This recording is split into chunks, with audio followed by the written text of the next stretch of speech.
Thank you so much for joining us here on KHQ Local News at 6 o'clock. I'm Katie Steiner, filling in for Kelsey Watts. Skyfest was big this weekend. Early numbers show about 125,000 people were there on opening day.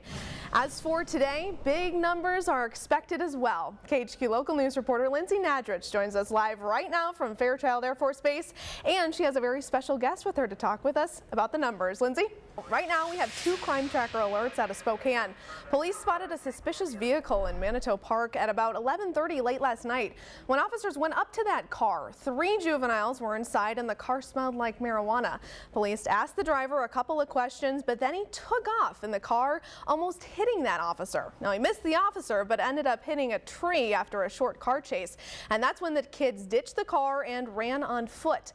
Police found a gun inside that car, and that 17-year-old boy who was driving is now in juvenile detention.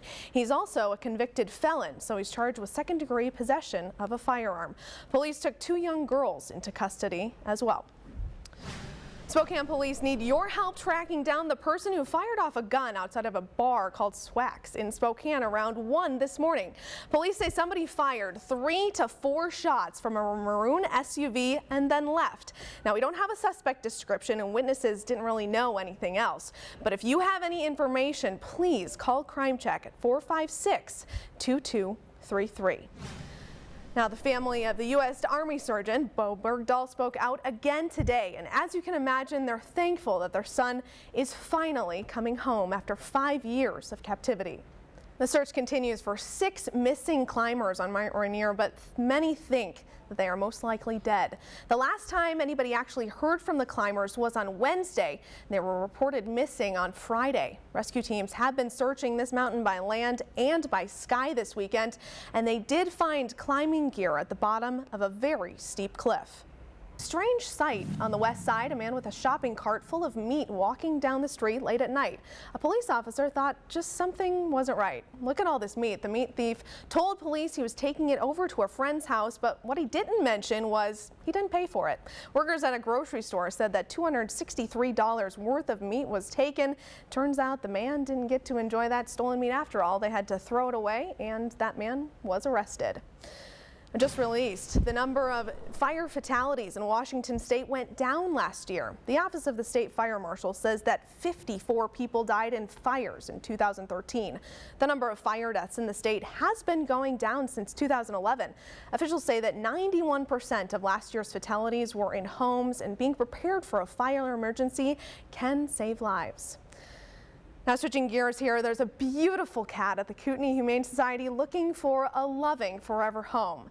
This is Baba Girl. Look at her beautiful white coat. She's 10 years old, and she's the kind of cat that would love to sit on your lap all day long if you'd let her. She's available at the Kootenai Humane Society. You can stop by any day afternoon. Now, there's still a lot to come here on KHQ Local News at 6 o'clock.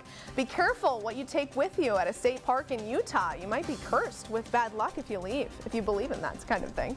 And new technology giving hope to people who are unable to walk. Such a cool story coming up in about 10 minutes. Now, a really cool story. A new robotic suit is giving hope to people who have lost the ability to walk. The wearable bionic suit can be used to help rehabilitate stroke patients, MS, paralysis, and other spinal cord injuries. Physical therapists and staff gathered for a special demonstration, only to find that the person who was wearing that technology was a coworker who had been wheelchair bound for more than 25 years. Wow. It feels amazing to be able to move like that again. When you're in the device, you're balancing, and then you're responsible for shifting your weight.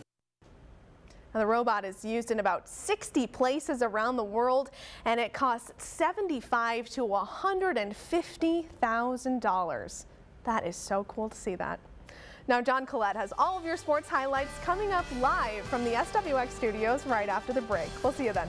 Oh, well, what's the weather going to be like, Dave? How does it look for that last weather? I'll tell you what, we've got some friendly weather on tap. All right. Good. We like that. The area. A few buildups during the afternoon. That is going to be commonplace. And those buildups will be a little more prevalent on Tuesday, to where we'll probably see a shower in our area, as well as an increase in winds. But then we're back to nice. Best day to go Real skiing. nice. When is that going to be? Best day to go skiing is probably December. What about 1st. water skiing? No, water skiing, water skiing. No, all depends on the lake you're going to. I've been to several lakes that are running anywhere from 60 to 70, 72 degrees, so That's smaller not bad. bodies of water. Okay, well, Hayden could be thanks good. so much, Dave. Hit up We Hayden. appreciate There it. you go. Thanks so much for joining us here. We'll see you back here at KHQ 11 at 11.